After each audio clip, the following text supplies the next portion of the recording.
Good morning student. आज हम book का चैप्टर नंबर 6 प्रपोजिशंस के बारे में पढ़ेंगे। यानी प्रपोजिशंस मतलब होता है किसी भी थिंग की उसकी पोजीशन के बारे में इस चैप्टर में हम पढ़ेंगे। अभी तक हमने under, over, here, there, here, below, above ये वाले वर्ड्स पढ़े थे। आज हम इनसे आगे के और ज़्यादा वर्ड्स पढ़ेंगे, जैसे in, between, behind, with, near, from, to, इस तरीके के वर्ड्स इस चैप्टर में रीड करेंगे। तो स्टार्ट करते हैं अपना chapter. We learned about preposition in grade second. हम लोगों ने प्रपोजिशंस क्लास सेकेंड से पढ़ते आ रहे हैं। Underline the preposition in the sentences given below. अब जैसे मैंने आपको बताया है कि प्रपोजिशन मतलब उनकी पोजीशन, तो पोजीशन यानी उनकी स्थिति क्या है, वो कहाँ है, नीचे है, ऊपर है, दाएं है, बाएं है, इसको हम बोलते हैं प्रपोजिशन। तो हमें इन सेंटेंसेस में से प्रपोजिशन पर अंडरलाइन करनी है। जैसे फर्स्ट देखिए ए वाला, the box was under the table. तो अंडर क्या है, इसमें प्रपोजिशन है। The plane flew high over the clouds, तो ओवर इसमें प्रपोजिशन है। Please do not play cricket inside the house, inside. I parked my cycle outside Jamal's house, तो outside. Tejas flat is below Arun's, below. We always eat lunch at 1 o'clock, at. My aunt lives in Hyderabad, in. The book was on the table, on. तो ये सब words क्या है, preposition, यानी हमें position बता रहे हैं। Preposition are the words that shows the relation of a main noun or pronoun with other words in a sentence. Prepositions वो words होते हैं जो हमें उनका relation, जो मेन नाउन होता है, यानी कि जो सबसे हमारा जो कैरेक्टर होता है, या ये बोला जाए जो हमारा मेन सोर्स होता है, उसका चाहे वो नाउन हो चाहे प्रोनाउन हो, उसका संबंध अदर शब्दों के साथ में जोड़ता है सेंटेंस के, यानी अदर वर्ड्स के साथ में उसका रिलेशन बताता है, उसका संबंध बताता है।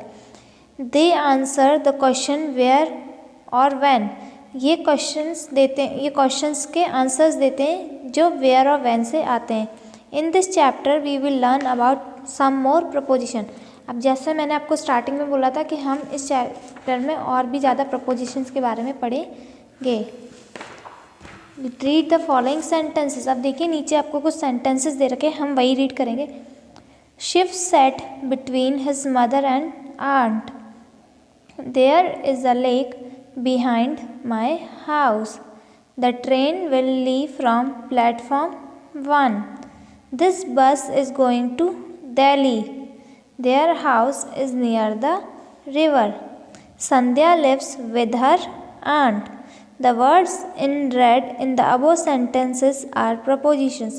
अब जो sentences हमने अभी तक रीड करे उनमें देखिए जो words है रेड में वो सभी prepositions हैं, उन्हें हम prepositions कहते हैं। Let us learn about each in further detail. अब हर prepositions के बारे में कुछ डिटेल में पढ़ते हैं कि बिटवीन कहाँ यूज़ करते हैं, बिहाइंड कहाँ यूज़ होगा, फ्रॉम कहाँ के लिए यूज़ करते हैं, टू कहाँ यूज़ होगा, नियर, विद, ये सब वर्ड्स कहाँ पर किस तरीके से यूज़ होते हैं वो जानते हैं। सबसे पहले है हमारा बिटवीन, यानी बिटवीन का यूज़ हम कहाँ करते हैं। Between is used when someone or something is in the middle of two other things or people. Between का यूज़ हम तब करते हैं जब कोई चीज़ या जो पर्सन है, समवन या समथिंग, यानी कि कोई पर्सन है तो समवन, और समथिंग यानी कोई चीज़ है तो समथिंग, जो जिसके बारे में हम बात कर रहे हैं वो या तो मिडल में हो, मिडल ऑफ टू थिंग्स यानी दो चीज़ों के बीच में हो, या लोगों के बीच में हो, यानी कि वो चीज़ जो दो लोगों के बीच में हो या दो चीज़ों के बीच में हो उसे हम क्या कहेंगे, बिटवीन। एग्जाम्पल्स देखेंगे। इन an ice cream sandwich the ice cream is placed between two biscuits। अब आइसक्रीम सैंडविच की बात करें तो आइसक्रीम कहाँ पे प्लेस करी जाएगी, दो बिस्किट्स के बिटवीन में, यानी बीच में। Our class is between the science lab and the library. अब जब क्लास की बात हो रही है तो क्लास कहाँ पर है उनकी, एक तरफ लाइब्रेरी है और एक तरफ साइंस लैब है, तो बीच में उनकी क्लास है, यानी बिटवीन में। नाउ बिहाइंड, बिहाइंड का यूज़ कहाँ होता है, Behind is used when someone or something is at the back of a person or thing. Behind का यूज़ जब करते हैं जब कोई पर्सन या थिंग किसी चीज़ या पर्सन के बिहाइंड में यानी पीछे रखी हो, उसके बैक में रखी हो, तो उससे हम बिहाइंड का यूज़ करते हैं। एग्जाम्पल देखिए, Sanya was hiding behind the tree, Neeraja walked behind Sharad. तो बिहाइंड का यूज़ करा, हाइडिंग बिहाइंड यानी किसके पीछे हाइड है, ट्री के पीछे, तो किसी के पीछे है ना, बैक में है, तो इसलिए बिहाइंड का यूज़ हुआ है। इसी तरीके से नीरजा किसके पीछे चल रही है, शरद के पीछे, तो बिहाइंड का यूज़ इसलिए करा है हमने। नाउ नियर, नियर का यूज़ कब करते हैं, near is used when two or more things places or animals, sorry, near is used when two or more things places or people are close to each other. Near का use जब कोई दो person या कोई दो से ज़्यादा चीज़ें, प्लेसेस, पर्सन्स या जगह आपस में एक दूसरे के क्लोज हों, तो उस जगह हम नियर का यूज़ करते हैं। जैसे her house is near the mosque, उसका जो घर है वो किसके पास है, मॉस्क्यू के पास है, यानी दरगाह के पास है। नाउ सेकंड वाला देखेंगे, meet us at the park near Shambi's house, Shambi's के हाउस के पास जो पार्क है उसके पास मिलना। तो नियर यानी जो उसके घर के पास पार्क है उसके लिए हम क्या यूज़ करेंगे, नियर है, क्योंकि उसके घर के पास में वो पार्क है। नाउ विद का यूज़ कब करते हैं, with is used when two or more things or people are together in the same place.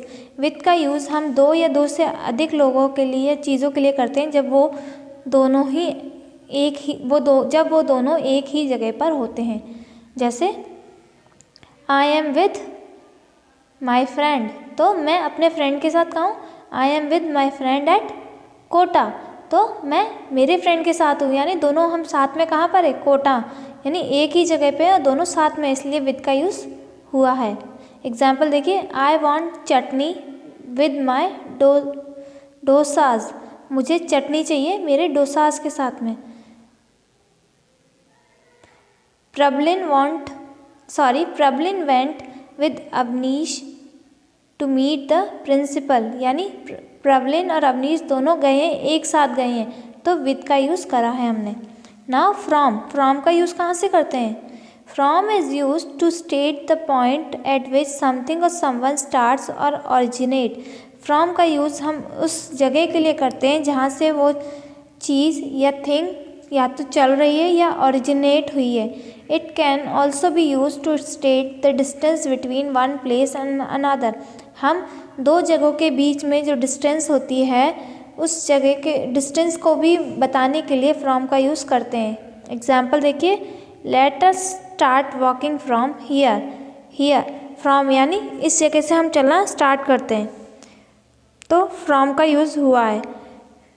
Pima is from Nagaland, यानी वो वहाँ की है, वहीं की है, तो फ्रॉम का यूज़ हुआ है। Lucknow is 430 kilometre away from here, यानी कि यहाँ से हमने उसको काउंट किया है तो वो फ्रॉम आएगा, क्योंकि उसकी जो डिस्टेंस है उसको भी फ्रॉम से ही बताते हैं। टू, अब टू का यूज़ कहाँ से करते हैं, देखिए, to is use to state the final point in a journey. जब हम एक जगह से दूसरी जगह जहाँ पर हमें जाना है वहाँ पर वो जगह बताने के लिए हम टू का यूज़ करते हैं। एग्जाम्पल्स देखिए, this train is going to Tezpur, तो ये ट्रेन यानी कि कहाँ जा रही है, वो तेजपुर, वो एक डेस्टिनी बता रही है, एक फाइनल पॉइंट बता रही है, इसलिए टू का यूज़ हुआ है। We are going to our grand parents house, to यानी उनके यहाँ जा रहे ग्रैंड पेरेंट्स के हाउस तक, तो इसीलिए टू का यूज़ करा है। Complete the sentences with the preposition indicated in the picture. Picture दे रखी है, उसमें से आपको प्रपोजिशंस निकाल के लिखने हैं। जैसे द थीव्स वर हाइडिंग, अब पिक्चर देखिए कहाँ पे हाइड कर रहे हैं, बिहाइंड द बुश यानी झाड़ियों के पीछे, तो behind. The house is dash a river, अब रिवर कहाँ पर है और हाउस कहाँ पर है, दोनों पास में ना, तो किसका यूज़ करेंगे, near. Anu is going dash the library, तो लाइब्रेरी तक जा रही है, यानी फाइनल पॉइंट बता रहा है, तो to the library. The Chennai express start dash Chennai, अब जो चेन्नई एक्सप्रेस है यानी कहाँ से बता रहा है कि जहाँ से वो ओरिजिनेट हुई, जहाँ से वो चली है, तो अब क्या यूज़ करेंगे हम, फ्रॉम का यूज़ करेंगे। Riya goes for a walk dash her dog every day. अब दोनों साथ में जा रहे हो, एक ही जगह पे जा रहे हैं, तो with her dog every day, यानी साथ में जा रहे हैं इसलिए हमने विद का यूज़ किया है। क्वेश्चन नंबर 3 देखेंगे। Read the following sentences and tick the correct prepositions. का सही प्रपोजिशंस को आपको टिक करना है। जैसे Noori is going from to the park, तो फ्रॉम द पार्क यानी कि फ्रॉम द पार्क तो जाएगी नहीं, गोइंग टू द पार्क यानी पार्क तक जा रही है। The colour orange is behind or between red and yellow on the colour wheel. अब कलर व्हील में देखिए जो ऑरेंज कलर है वो रेड और येलो के बिहाइंड है, पीछे है या फिर बिटवीन में है, तो between. We are returning from to school when it started raining, तो क्या आना चाहिए to school when we are returning to school, कि हम स्कूल जा रहे हैं जब रेन स्टार्ट, नहीं, we are returning from school, जब हम स्कूल से आ रहे थे तो बारिश शुरू हो गई, from school. I set down near from Rakesh, क्या आना चाहिए from Rakesh, I set down from Rakesh, नहीं, नियर राकेश, क्योंकि मैं राकेश के पास बैठा हूँ।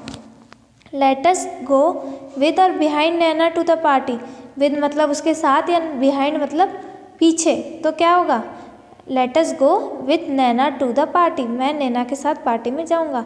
The play ground is with or behind the library, तो विद तो मतलब उसकी लाइब्रेरी के साथ में या बिहाइंड द पीछे है लाइब्रेरी के, तो लाइब्रेरी के पीछे प्ले ग्राउंड है। सो स्टूडेंट ये आपका चैप्टर नंबर प्रपोजिशंस वाला फिनिश हो गया है। सो स्टूडेंट नाउ अब आप आपकी बुक में चैप्टर नंबर 70 पंचुएशन कॉमा निकालिए। अब हम ये चैप्टर रीड करेंगे। ये चैप्टर बहुत इजी है, इसमें सिर्फ कॉमा के बारे में बताया है, बट हम जो प्रीवियसली हमने रीड किया है चैप्टर क्लासेस में, यानी जो प्रीवियस ग्रेड्स में हमने रीड कर रखे हैं वो भी हम इस क्लास में रिवाइज करेंगे इस चैप्टर के टाइम पे। तो स्टार्ट करते हैं। In the previous grades you have learned about punctuation and how to use punctuation marks such as capital letters, full stop, exclamation marks and question marks. जैसे कि आप सभी ने प्रीवियस ग्रेड्स में प्रीवियस क्लासेस में ये याद किया होगा कि पंचुएशन मार्क्स क्या होते हैं, उन पंचुएशन मार्क्स को कैसे यूज़ करते हैं, जैसे कि कैपिटल लेटर कहाँ यूज़ होता है, फुल स्टॉप कहाँ यूज़ होता है, एक्सक्लेमेशन मार्क को कहाँ यूज़ किया जाता है और क्वेश्चन मार्क को कहाँ यूज़ किया जाता है। तो सबसे पहले क्वेश्चन नंबर 1 देखिए। Rewrite each sentences with correct punctuation mark. नीचे आपको कुछ पंचुएशन मार्क दे रखे, कुछ सेंटेंसेस दे रखे, उनमें आपको पंचुएशन मार्क्स लगाने हैं। जैसे कैन यू कम हियर, तो क्या आएगा कैन यू कम हियर, क्या आएगा क्वेश्चन मार्क, क्वेश्चन कर रहे हैं क्या आप यहाँ आ सकते हो। I am going to new Delhi, हमेशा याद रखिएगा जो हम सेंटेंस लिखते हैं उसका फर्स्ट लेटर कैपिटल होना चाहिए। तो I am going to new Delhi और फुल स्टॉप, और न्यू दिल्ली में न्यू और दिल्ली का जो फर्स्ट लेटर है वो कैपिटल होंगे क्योंकि ये एक प्लेस का नेम है। हुर्रे, उसके बाद exclamation mark, we are going on a picnic, then full stop, what a beautiful day, exclamation mark, when are you going to Manali, Manali का एम कैपिटल क्योंकि ये प्लेस का नेम है, और उसके बाद question mark. Now read the sentences given below. नीचे कुछ सेंटेंसेस दे रखे हैं उसको रीड करते हैं। We saw monkeys, lions, giraffes and crocodiles at the zoo. This sentence had 2 punctuation mark. अब इस सेंटेंस में 2 पंचुएशन मार्क्स हैं, a full stop at the end and a comma after the word lions and monkeys. अब इसमें एक तो punctuation है full stop जो कि लास्ट में लगा हुआ, और एक है कॉमा जो कि 2 वर्ड्स के बीच में लगा है, मतलब after a words lions and monkey, lion और मंकी के बीच में ये कॉमास लगे हुए हैं। In the above sentences the speaker lists the different animals seen at the zoo. इसमें जो स्पीकर है जो बता रहा है उसने जो एनिमल्स वहाँ देखे थे, अलग अलग एनिमल्स जू के अंदर देखे थे, उनके बारे में बताया है कॉमा लगाकर।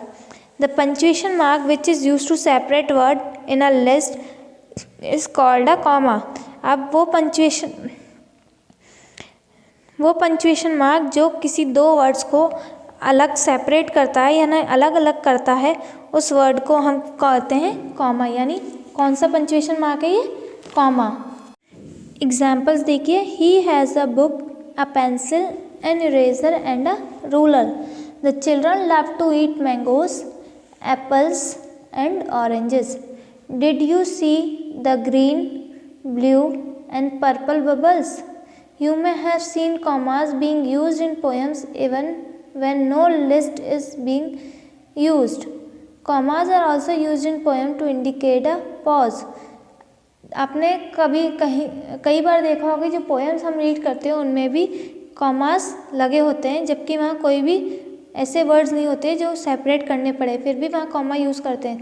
तो कॉमा का यूज़ हम पोएम के अंदर पॉज करने के लिए यानी थोड़ी देर रुकने के लिए करते हैं. Example, Jack fell down and broke his crown, and Jill came trembling after Johnny. Yes, पापा. तो इस तरीके से यानी रुकने के लिए हम कॉमास का यूज करते हैं. क्वेश्चन नंबर 2 देखिए. Read the sentences in the boxes below. Colour the boxes if the punctuation is correct and read if they are incorrect. Read if they are incorrect. इसमें आपको कलरिंग करनी है, यानी कि जो पंचुएशन मार्क्स सही है उसमें आपको ग्रीन कलर करना है और जो गलत है उसमें आपको रेड कलर करना है. जैसे कहीं कॉमा नहीं लगाओ, कहीं पर फुल स्टॉप नहीं लगाओ, कोई दो वर्ड्स सेपरेट नहीं हो, कहीं फुल स्टॉप तो लगाए बट कॉमा नहीं लगाए. इस तरीके से आपको सेपरेटली करने हैं, मतलब इसमें आपको कलरिंग करनी है. क्वेश्चन नंबर 3 देखिए. Add comma where required to the sentence given below. नीचे मैं आपको सिर्फ 2 ही सेंटेंस बताऊंगी, बाकी रेस्ट ऑफ द आपको होमवर्क में करने हैं.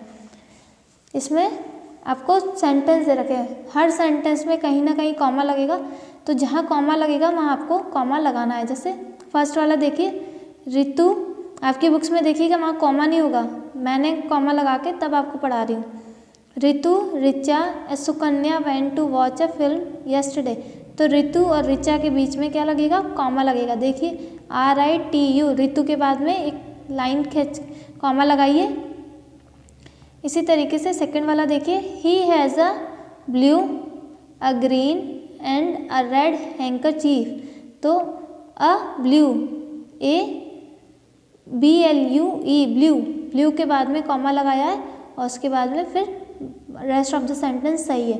इसी तरीके से आपको देखकर और यहाँ पर आपको कॉमास लगाने हैं. सो स्टूडेंट प्लीज़ आप लोग वीडियो को केयरफुली होकर देखिए और जो भी टीचर्स आपको पढ़ा रही हैं अच्छे से समझिए, क्योंकि आप एज यू ऑल नो, आप सभी को पता है कि एग्ज़ाम स्टार्ट होने वाले हैं आप लोगों के. तो start preparing for your exams. अपने एग्ज़ाम्स के लिए प्रिपरेशन स्टार्ट करिए और थैंक यू.